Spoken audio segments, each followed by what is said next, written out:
నమస్కారం G news కి స్వాగతం నేను స్వప్న ముందుగా హెడ్లైన్స్ చూద్దాం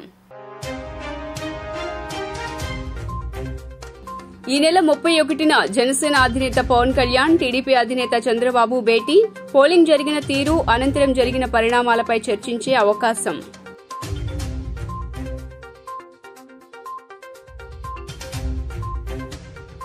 రాష్ట్రంలో ఎన్నికల కౌంటింగ్ ఏర్పాట్లపై సమీక్ష నిర్వహించిన senior deputy election commissioner Nitish Vyas రాష్ట్ర ఎన్నికల సంఘం కార్యాలయం నుండి వర్చువల్ విధానంలో పాల్గొన్న రాష్ట్ర ప్రధాన ఎన్నికల అధికారి ముఖేష్ కుమార్ మీనా.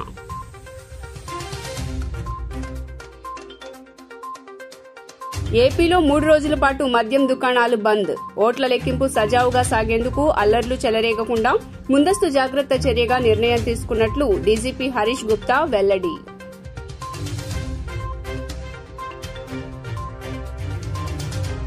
తెలుగు రాష్ట్రాల్లో విచిత్ర వాతావరణం. ఓవైపు మండుతున్న ఎండలు, మరోవైపు కురుస్తున్న అకాల వర్షాలతో జనజీవనం అస్తవ్యస్తం. ఇక డీటెయిల్స్ చూస్తే రాష్ట్రంలో పోలింగ్ జరిగిన తీరు అనంతరం జరిగిన పరిణామాలపై చర్చించేందుకు టీడీపీ అధినేత చంద్రబాబు జనసేన చీఫ్ పవన్ కళ్యాణ్ ఈ నెల 31న భేటీ కానున్నట్లు తెలుస్తోంది. ఇవాళ ఉదయమే విదేశీ పర్యటన ముగించుకుని హైదరాబాద్ చేరుకున్న చంద్రబాబు రేపు రాత్రికి అమరావతికి రానున్నారు. పవన్ కూడా రేపు రాత్రి లేదా ఎల్లుండి ఉదయం మంగళగిరి చేరుకోనున్నారు. అటు పవన్ బాబుల భేటీలో బీజేపీ నేతలు కూడా పాల్గొనే అవకాశం ఉన్నట్లు సమాచారం. భారత ఎన్నికల సంఘం మార్గదర్శకాలను పాటిస్తూ ఓట్ల లెక్కింపు కార్యక్రమానికి త్వరితగతిన ఖచ్చితమైన ఫలితాల ప్రకటనకు, శాంతి భద్రతల పరిరక్షణకు నియోజకవర్గాల వారీగా ఇప్పటివరకు చేసిన ఏర్పాట్లను, తీసుకుంటున్న చర్యలను ఈ సమావేశంలో ఆయన సమీక్షించారు.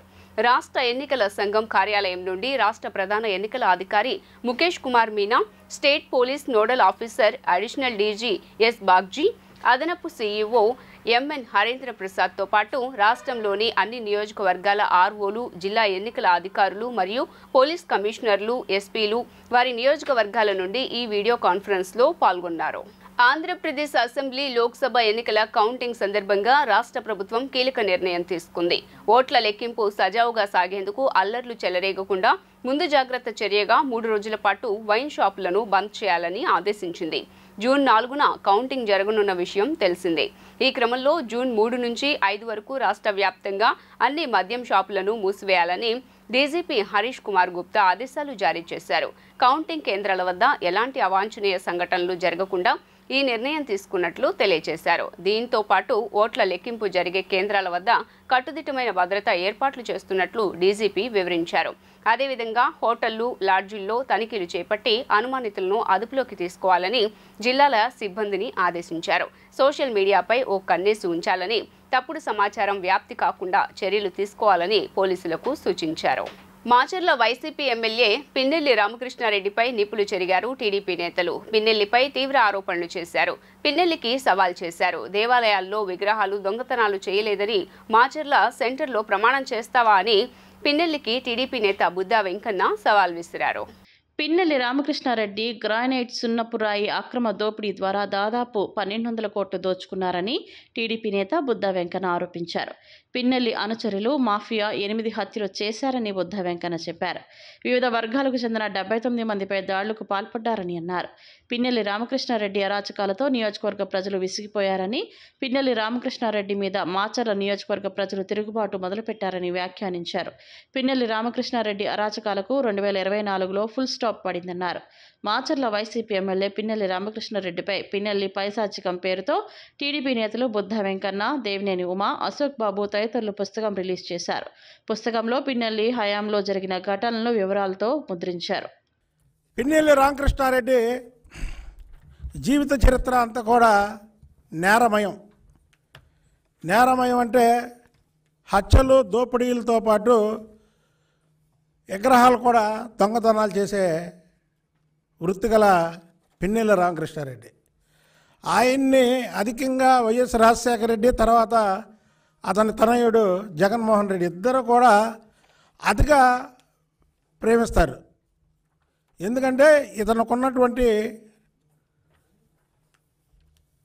ఏమున్నాయంటే ఈయన దగ్గర దోపిడీలు, దొంగతనాలు, హత్యలు ఉన్నాయి. కాబట్టి ఆ తండ్రి కొడుకులు ఇతన్ని పెంచి పోషించి మాచర్లలో 2004 నుంచి 2019 వరకు అతనికి ఎదురు లేకుండా అతనికి కావాల్సినటువంటి డబ్బు ఎలా సంపాదించుకోవాలి, దోపిడీ ఎలా చేసినా సరే మాచర్లో ఒక సపరేట్ చట్టం.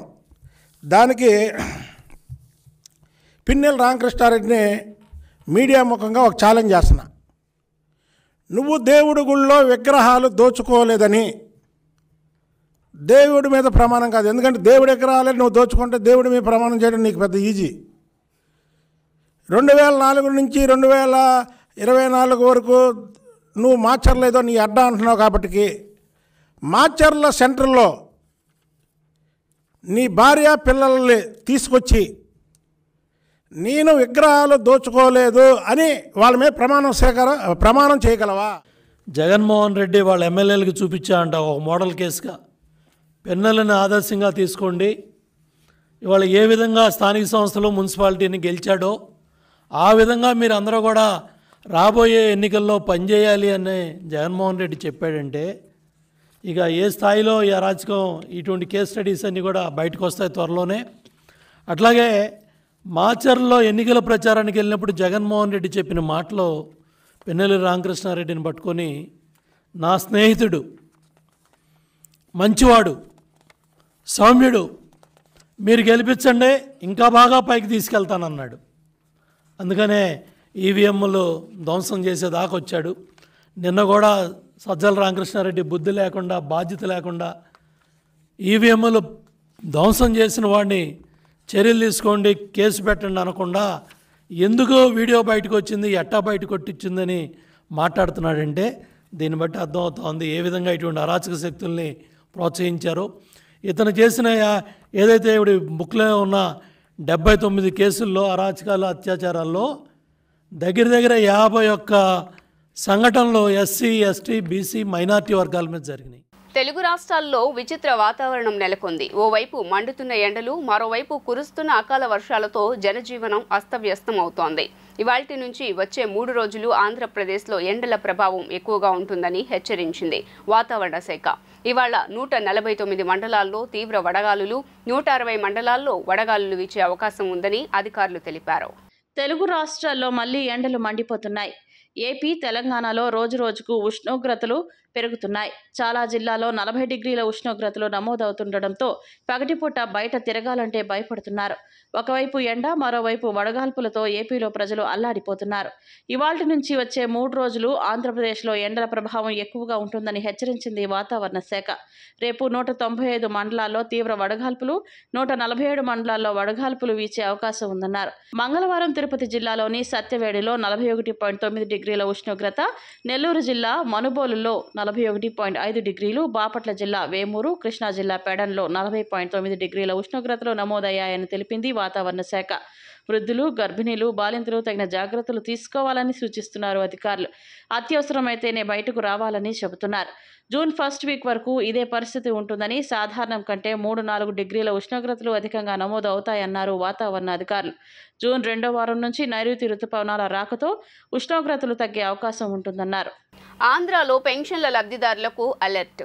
జూన్ నెలకు పెన్షన్లపై క్లారిటీ వచ్చేసింది. జూన్ 1న పెన్షన్లను లబ్ధిదారుల బ్యాంకు ఖాతాల్లో జమ చేయాలని ప్రభుత్వం నిర్ణయించింది. దివ్యాంగులు, అనారోగ్య సమస్యలు ఉన్నవారు, నడవలేని వారు, వీల్ చైర్లోనే ఉండేవారికి మాత్రం ఇళ్ల వద్దకు వచ్చి పెన్షన్ ఇవ్వనున్నారు. పెన్షన్ సొమ్ము ఈ నెల కూడా బ్యాంకు అకౌంట్లోనే పడనుంది. అయితే గత నెలలో బ్యాంక్ అకౌంట్ల విషయంలో చాలామంది వృద్ధులు ఇబ్బంది పడ్డారు. బ్యాంకుకు వెళ్లి డబ్బులు తెచ్చుకోవడానికి ఎండలో కష్టాలు పడ్డారు. ఈ నెల కూడా బ్యాంకులకు వెళ్లాలంటే వారికి ఇబ్బందే. ఏపీలో ఎన్నికల ప్రక్రియ ప్రారంభం అయిన సందర్భంలో ఏప్రిల్ నెల నుంచి వాలంటీర్లను ఎలక్షన్ కమిషన్ పక్కన పెట్టింది.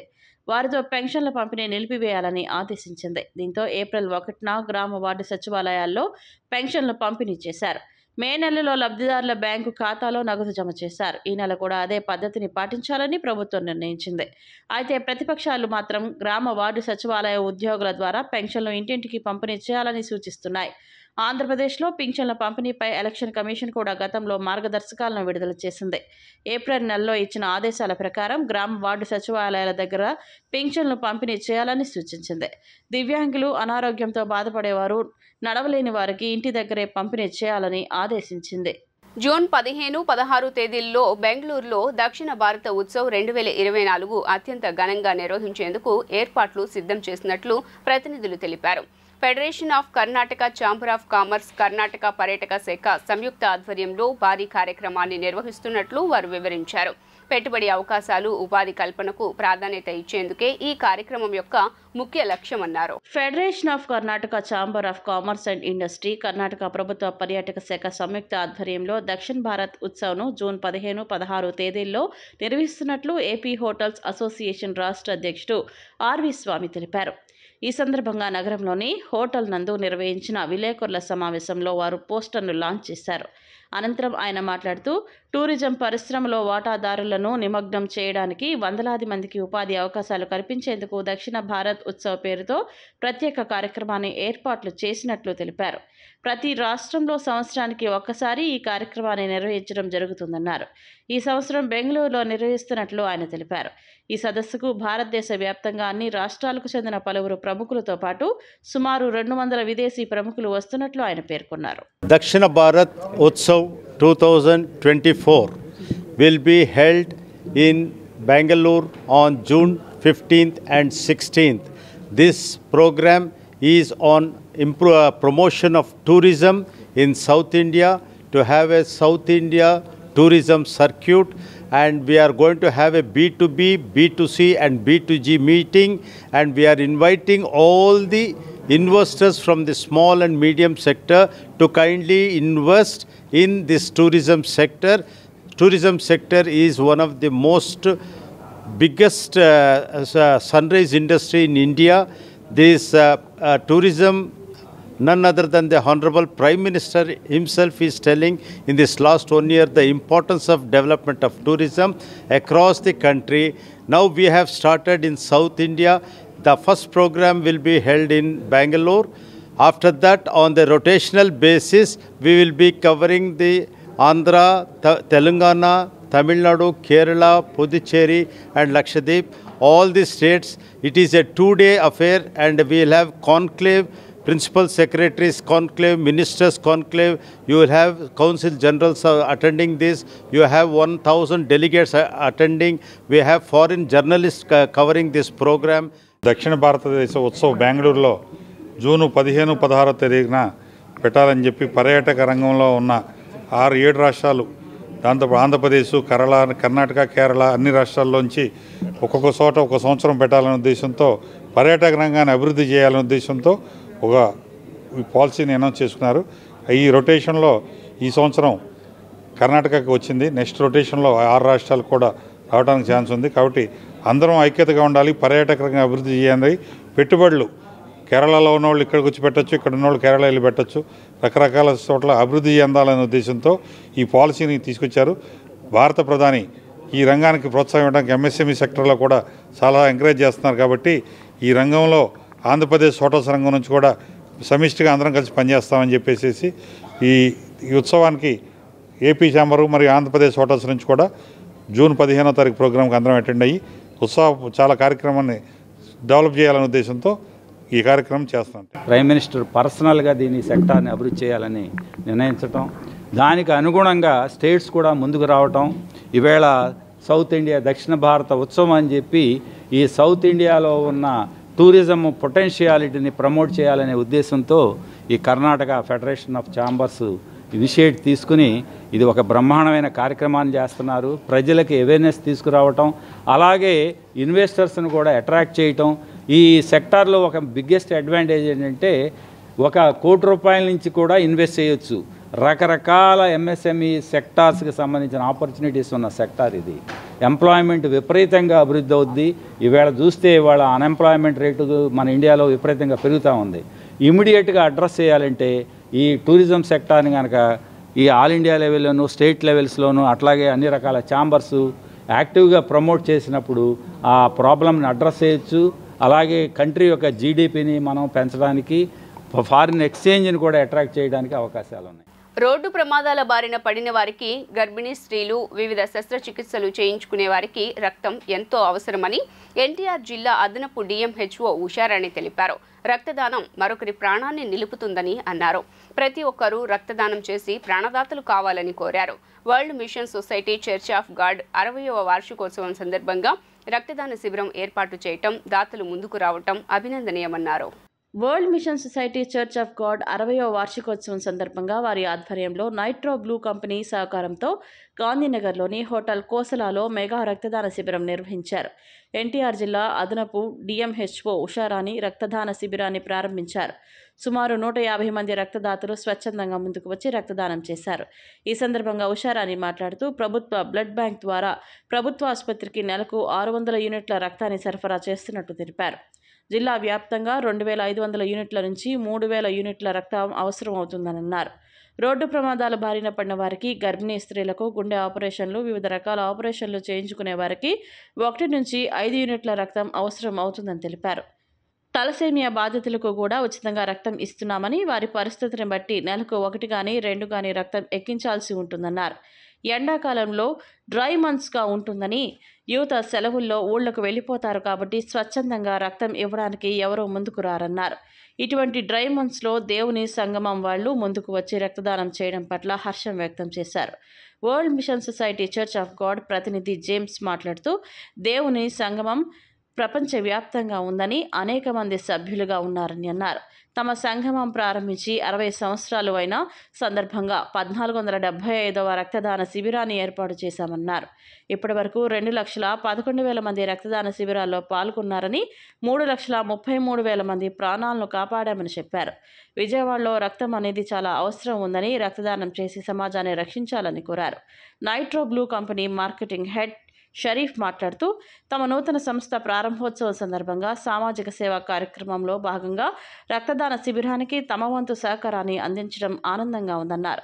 ఈ కార్యక్రమంలో world mission society church of God మేనేజర్లు పీటర్, ప్రవీణ్ కుమార్ పాల్గొన్నారు. World mission society church of God దేవుని సంఘం వారి ద్వారా వారి 60వ వార్షికోత్సవం సందర్భంగా ఇక్కడ ప్రపంచవ్యాప్తంగా 1475వ రక్తదాన శిబిరాన్ని ఇక్కడ ఏర్పాటు చేసుకోవడం జరిగింది. ఇది మనకి గవర్నమెంట్ బ్లడ్ బ్యాంక్ వారి ద్వారా మనం ఇక్కడ కండక్ట్ చేసుకుంటా ఉన్నాము. ఇప్పటి వరకు కూడా దాదాపు 50 మంది రిజిస్టర్ చేసుకున్నారు. ఇంకొక 100 మంది, అంటే ఈరోజు దాదాపుగా 150 మంది వరకు స్వచ్ఛందంగా రక్తదానం చేయడానికి ఇక్కడికి వచ్చారు. ఈ సందర్భంగా ఈ దేవుని సంఘం యొక్క పెద్దలైన జేమ్స్ గారికి, అలానే పీటర్ గారికి, వారి సంఘ సభ్యులందరికీ మా గవర్నమెంట్ డిపార్ట్మెంట్ బ్లడ్ బ్యాంక్ తరఫున చాలా కృతజ్ఞతలు తెలియజేస్తున్నానండి. ఎందుకంటే మనకి దాదాపు ఒక గవర్నమెంట్ బ్లడ్ బ్యాంక్ ద్వారా గవర్నమెంట్ హాస్పిటల్కే నెలకి 600 వరకు మనం బ్లడ్ యూనిట్స్ సప్లై చేయడం జరుగుద్ది. అలానే జిల్లా వ్యాప్తంగా అయితే మనకి 2,500 నుంచి 3,000 యూనిట్లు రఫ్గా మనకి అవసరం ఉంటుంది.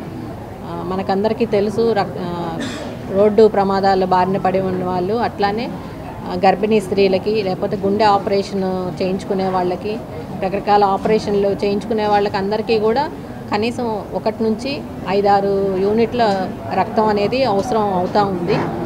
అందులోనూ ఇప్పుడు ఈ ఎండాకాలం వచ్చేసరికి ఏంటంటే మనకి డ్రై మంత్స్గా ఉంటుంది. ఎందుకంటే పిల్లలందరూ కూడా, కాలేజ్ స్టూడెంట్స్ అందరూ కూడా వాళ్ళు ఎగ్జామ్స్ టైము, లేకపోతే సెలవులకి ఇళ్ళకి వెళ్ళిపోయి ఎవరు కూడా స్వచ్ఛందంగా రక్తం ఇవ్వటానికి ఇప్పుడు అసలు ఎవరు ముందుకు రారు. మన తలసేమియా పేషెంట్స్కి కూడా ఫ్రీగా మనం బ్లడ్ ఇప్పిస్తాము. వాళ్ళు కనీసం వాళ్ళ స్టేజ్ని బట్టి నెలకి 1 కానీ లేకపోతే 2 సార్లు కానీ వాళ్ళ అవసరాన్ని బట్టి వాళ్ళకి బ్లడ్ ఎక్కించాల్సిన అవసరం ఉంది. ఈ యొక్క దేవుని సంఘం అనేది ఇక్కడ మాత్రమే కాదు, ప్రపంచం అంతటా కూడా ఉంది. 175 దేశాలలో 3.7 మిలియన్ ప్రజలు దేవుని సంఘంలో ఉన్నారు. వాళ్ళందరూ కూడా పరలోకపు తల్లి తండ్రి యొక్క ప్రేమ చేత ఈ యొక్క ప్రతి ప్రపంచం అంతటా కూడా ఈ యొక్క బ్లడ్ డ్రైవ్ క్యాంపులు, క్లీనింగ్ మూమెంట్స్ అవన్నీ కూడా చేయడం జరుగుతుంది. కానీ ఈ సంవత్సరం పాటించడానికి మేము ప్రతి సంవత్సరం చేస్తున్నాము. కానీ ఈ సంవత్సరం చేయడానికి ఒక ప్రత్యేకత ఉంది. మా సంఘం అనేది స్థాపించబడి 60 సంవత్సరాలు అయింది. 1964లో 2వ రాకడ యేసయ్య క్రీస్తు అన్సానియం గారు ఈ సంఘాన్ని స్థాపించారు. ఇప్పటికి 60 సంవత్సరాలు నిండిన సందర్భంగా ఈసారి కూడా 1475వ బ్లడ్ డ్రైవ్ని ఇప్పుడు మేము కండక్ట్ చేస్తున్నాము. లాస్ట్ ఇయర్ కూడా ఈ హోటల్ కోసాలోనే మేము చేశాము. ఇక్కడ మనం చూసినట్లయితే నైట్రో బ్లూ ఈ యొక్క సంస్థ నుంచి మనకి సహాయం చేస్తున్నారు. ఈ సంస్థను కూడా మనకి వాళ్ళు ఇక్కడ చేయడానికి అవకాశం ఇచ్చారు. కానీ ఏమైనప్పటికీ కూడా దేవుని సంఘం ప్రతి సంవత్సరము ఈ యొక్క రక్తదాన శిబిరాన్ని ప్రారంభిస్తుంది. ఈ యొక్క 2వ రాకడ యేసయ్య క్రీస్తు అన్సానియం గారు దీన్ని స్థాపించారు. ఇప్పుడు ప్రపంచం అంతా కూడా మేము చూసినట్లయితే 2,11,000 మంది ఈ యొక్క రక్తదాన శిబిరంలో పాల్పొందుకున్నారు. అంటే ఒక వ్యక్తి ఇచ్చే రక్తం 3 వ్యక్తులకి కానీ ఉపయోగపడుతున్నట్లయితే మేము 3,33,000 మంది ప్రాణాలని రక్షించామని దీని ద్వారా మేము చెప్పవచ్చు. చర్చ్ ఆఫ్ గాడ్ కండక్ట్ చేసిన ఈ బ్లడ్ బ్యాంక్ డొనేషన్ కార్యక్రమానికి విచ్చేసిన ప్రముఖ హెల్త్ డిపార్ట్మెంట్ వాళ్ళకి అందరికీ నా ధన్యవాదాలు. అండ్ ఈరోజు మేము మా కొత్త కంపెనీ నైట్రో బ్లూ అనే కంపెనీ మేము డీజిల్ ఎగ్జాస్ట్ ఫ్లూయిడ్ మ్యానుఫ్యాక్చరర్స్ అనమాట, యాడ్బ్లూ మ్యానుఫ్యాక్చరర్స్ విజయవాడలో. సో ఇండియాస్లో లార్జెస్ట్ ప్లాంట్ మంది విజయవాడలో మనం స్థాపించాము. సో ఈ మన కొత్త ప్లాంట్ ప్రారంభంగా, కొత్త కంపెనీ మనం స్టార్ట్ చేసిన ప్రారంభంగా మనం ఈ బ్లడ్ బ్యాంక్కి ఒక సోషల్ రెస్పాన్సిబిలిటీగా మనం తీసుకొని మనం స్పాన్సర్షిప్ చేయడం జరుగుతుంది. ఈ పాటలంలో ఈ భాగంలో మేము కూడా ఒక భాగంగా మమ్మల్ని గుర్తించి చర్చ్ ఆఫ్ గాడ్ వాళ్ళు మమ్మల్ని మేము వాళ్ళకి సహాయం చేస్తూ మేము వాళ్ళందరికీ ఇలాగా ఏదో ఒక సోషల్ రెస్పాన్సిబిలిటీగా సహాయం చేసి ఒక ప్లేస్ అందించి మనం ఈ కార్యక్రమాన్ని చేయడం జరుగుతుంది. సో ఇక్కడికి విచ్చేసిన మీడియా సోదరులకి అండ్ ఇక్కడ విచ్చేసిన అందరికీ, ఎవరైతే బ్లడ్ డొనేషన్కి వచ్చిన వాళ్ళందరికీ మా హృదయపూర్వక ధన్యవాదాలు. అలాగే ఈ కంపెనీ వచ్చి మన ప్రతి BS6 వెహికల్స్లో ఈ ఎన్వైర్మెంటల్ ఫ్రెండ్లీ ప్రోడక్ట్ కాబట్టి ప్రతి ఒక్కళ్ళు మన ప్రోడక్ట్ యూజ్ చేయాల్సిందిగా కోరుకుంటున్నాము. అలాగే ఇక్కడ ఈ వరల్డ్ ఆఫ్ చర్చ్ మనకి ఈ అసోసియేషన్ వాళ్ళకి ఇక్కడ సహకరించిన ప్రతి ఒక్కరికి ధన్యవాదాలు చెప్పుకుంటూ, రైతు కూలీ సంఘం రాష్ట్ర మహాసభలను ఏలూరులో జూన్ 15, 16, 17 తేదీల్లో రాష్ట్ర మహాసభలను నిర్వహిస్తున్నట్లు రైతు కూలీ సంఘం ఆంధ్రప్రదేశ్ ఉమ్మడి కృష్ణా జిల్లా అధ్యక్షులు రాంబాబు తెలిపారు. ఈ రాష్ట్ర మహాసభలకు సంయుక్త కిసాన్ మోర్చా రాష్ట్ర నాయకుడు, మాజీ వ్యవసాయ శాఖ మంత్రి వడ్డే శోభనాద్రీశ్వరరావు, రిటైర్డ్ IPS అధికారి Lakshminarayana, retired agriculture professor N Venugopalarao పలువురు పాల్గొంటారని తెలిపారు. గాంధీనగర్ ప్రెస్ క్లబ్లో రైతు కూలీ సంఘం ఉమ్మడి కృష్ణా జిల్లా ఆధ్వర్యంలో విలేకరుల సమావేశం నిర్వహించారు. రాష్ట్ర మహాసభల పోస్టర్లను ఆవిష్కరించారు. అనంతరం రైతు కూలీ సంఘం ఉమ్మడి కృష్ణా జిల్లా అధ్యక్షులు రాంబాబు, కార్యదర్శి వీరబాబు మాట్లాడుతూ ఏలూరులో జూన్ 15, 16, 17 తేదీలలో ఈ మహాసభలను నిర్వహించనున్నట్లు తెలిపారు. ఈ రాష్ట్ర మహాసభలకు సంయుక్త కిసాన్ మోర్చా రాష్ట్ర అధ్యక్షుడు, మాజీ వ్యవసాయ శాఖ మంత్రి వడ్డే శోభనాధీశ్వరరావు, రిటైర్డ్ IPS అధికారి Lakshminarayana, retired agriculture professor N Venugopalarao పలువురు పాల్గొంటారని చెప్పారు. సంఘం రాష్ట్ర అధ్యక్ష కార్యదర్శులు, ప్రజాతంత్ర మేధావులు పాల్గొని రాష్ట్రంలో రైతాంగం, ఆదివాసీలు, దళితులు, వ్యవసాయ కూలీలు ఎదుర్కొంటున్న సమస్యలు, మూలం పరిష్కారానికి చేపట్టాల్సిన కర్తవ్యాలను గురించి ప్రసంగిస్తారన్నారు. గ్రామీణ రైతులను, కూలీలను, పట్టణ పేదలను భూమి ముక్తి నివాసాల కోసం, సామ్రాజ్యవాద దోపిడీ నుండి విముక్తి ఉద్యమంలో నూతన ప్రజాస్వామిక వ్యవస్థ స్థాపన కోసం రైతు కూలీ సంఘం కృషి చేస్తుందన్నారు. ఈ మహాసభలకి విశిష్ట అతిథులుగా సంయుక్త కిసాన్ మోర్చా రాష్ట్ర నాయకుడు, మాజీ వ్యవసాయ శాఖ మంత్రి శ్రీ వడ్డే శోభనాద్రీశ్వరరావు గారు, అట్లనే ప్రముఖ IPS అధికారి JD లక్ష్మీనారాయణ గారు, అట్లనే retired agricultural university professor N Venugopalarao garu, ఇంకా తదితర ప్రజాతంత్ర మేధావులు వీళ్ళందరూ కూడాను ఈ మహాసభలకు వచ్చి వాళ్ళు సందేశాలు ఇస్తున్నారు. సరే, ముఖ్యంగా ఏంటంటే ఈ 2016 ఈ మధ్యకాలంలో కేంద్ర ప్రభుత్వం ప్రధానంగా మన దేశ భూభాగాన్ని దేశవ్యాప్తంగా అట్లా అందులో భాగంగా మన రాష్ట్రంలో కూడాను విశాలమైన తీర ప్రాంతాలు, అడవులు, ఖనిజాలు, అట్లనే ఓడరేవులు, విమానాశ్రయాలు, వీటితో పాటు వ్యవసాయ రంగాన్ని, అట్లనే సాగు భూములను కూడాను, అటవీ ప్రాంత భూములన్నింటినీ కూడాను బహుళ జాతి కంపెనీలకి అప్పచెప్పడం కోసం చట్టాలు చేసేసింది. ఇది చాలా అత్యంత దుర్మార్గమైంది. మనం బ్రిటిషు సామ్రాజ్యవాదానికి వ్యతిరేకంగా పోరాడి చేసిన స్వాతంత్రం యొక్క ఫలితాలని ఇప్పుడు ఈ ప్రభుత్వం అపహాస్యం చేస్తోంది. పైగా ఇప్పుడు అల్లూరు సీతారామరాజు శతవర్ధంతి సంవత్సరం ఇది. ఈ సంవత్సరంలోనే మేము ఏలూరులో ఈ మహాసభలు నిర్వహిస్తున్నాము. ఆ స్వాతంత్రోద్యమ స్ఫూర్తిని మళ్ళీ తిరిగి రైతాంగానికి, ప్రజలకి, ఆదివాసులకి అందించడం కోసమే ఈ మహాసభలు నిర్వహిస్తున్నాము. మనం కోల్పోతున్న వ్యవసాయాన్ని, భూభాగాల్ని, ప్రకృతి వనరుల మొత్తాన్ని నిలబెట్టుకోవడం కోసమే ప్రజల్ని, మేధావుల్ని, ప్రజాతంత్రవాదులను ఆలోచింపజేయడం కోసం, వాళ్ళందరినీ మరొక స్వాతంత్రోద్యమం కోసం, ఈ వ్యవస్థ మార్పు కోసం జరిగేటువంటి దానిలో భాగస్వాములు చేయడం కోసం ఈ మహాసభలు నిర్వహిస్తున్నాం. కాబట్టి ఈ మహాసభలకి అందరూ రావాల్సిందిగా ఈ సందర్భంగా మీ ద్వారా విజ్ఞప్తి చేస్తాం. వ్యవసాయ రంగంలో మల్టీనేషనల్ కంపెనీలు, సామ్రాజ్యవాదుల యొక్క పట్టు రోజు రోజుకి పెరుగుతూ ఉంది. దీన్ని కంట్రోల్ చేయడానికి పాలకులు ఎవరూ కూడా ప్రయత్నం చేయటం లేదు, ఇంకా ప్రోత్సహిస్తూ ఉన్నారు.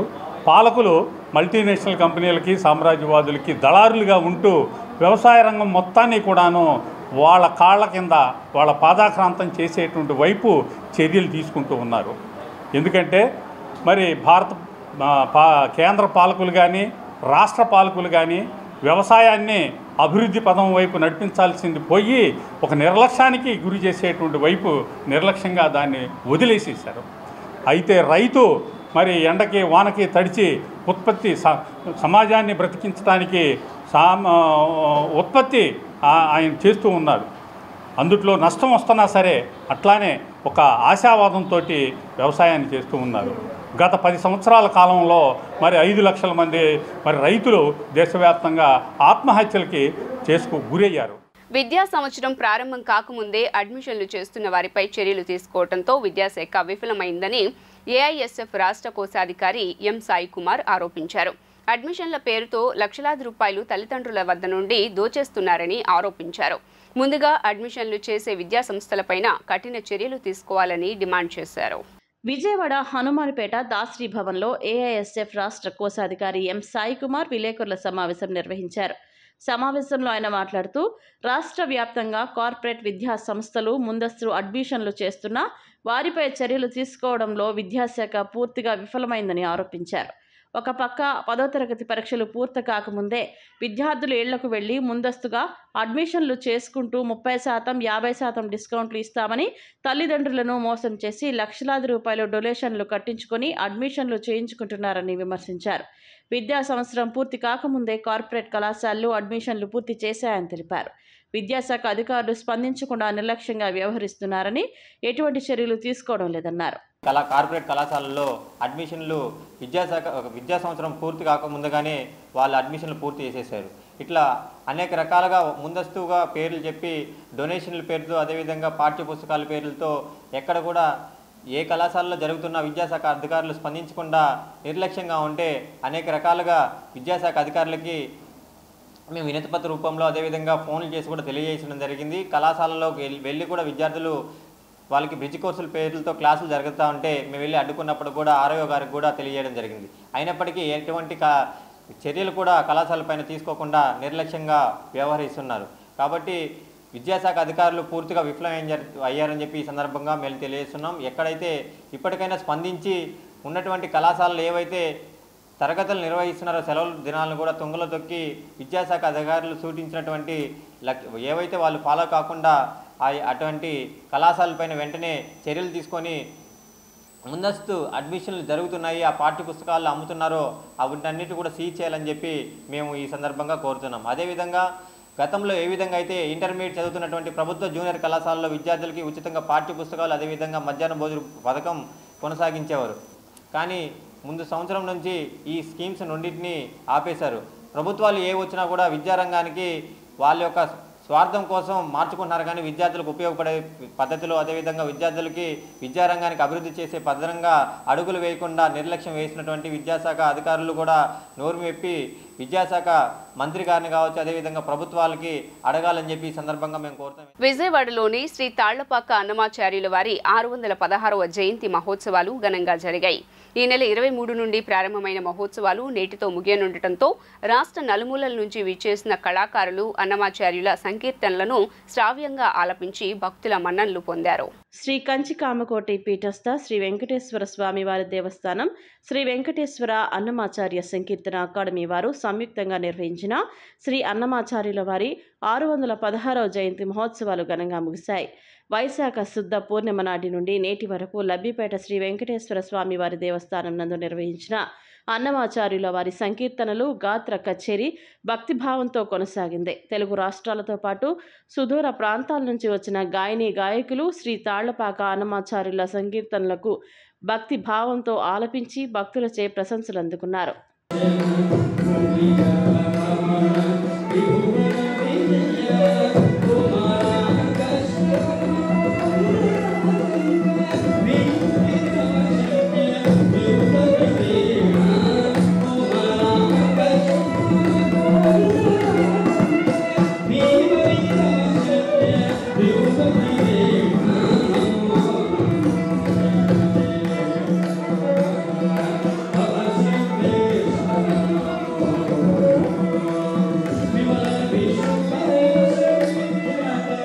వార్తలు ముగించే ముందు హెడ్లైన్స్ మరోసారి.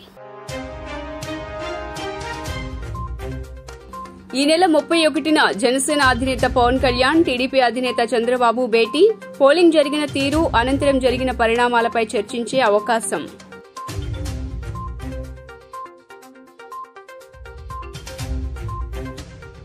రాష్ట్రంలో ఎన్నికల కౌంటింగ్ ఏర్పాట్లపై సమీక్ష నిర్వహించిన senior deputy election commissioner Nitish Vyas. రాష్ట్ర ఎన్నికల సంఘం కార్యాలయం నుండి వర్చువల్ విధానంలో పాల్గొన్న రాష్ట్ర ప్రధాన ఎన్నికల అధికారి ముఖేష్ కుమార్ మీనా.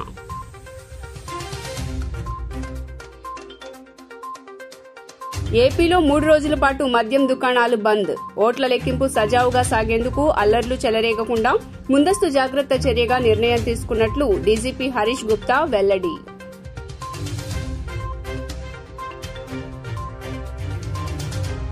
తెలుగు రాష్ట్రాల్లో విచిత్ర వాతావరణం. ఓవైపు మండుతున్న ఎండలు, మరోవైపు కురుస్తున్న అకాల వర్షాలతో జనజీవనం అస్తవ్యస్తం. జీ న్యూస్ ఇంతటితో సమాప్తం. తిరిగి వార్తల్లో మళ్లీ కలుద్దాం. అంతవరకు సెలవు. నమస్కారం.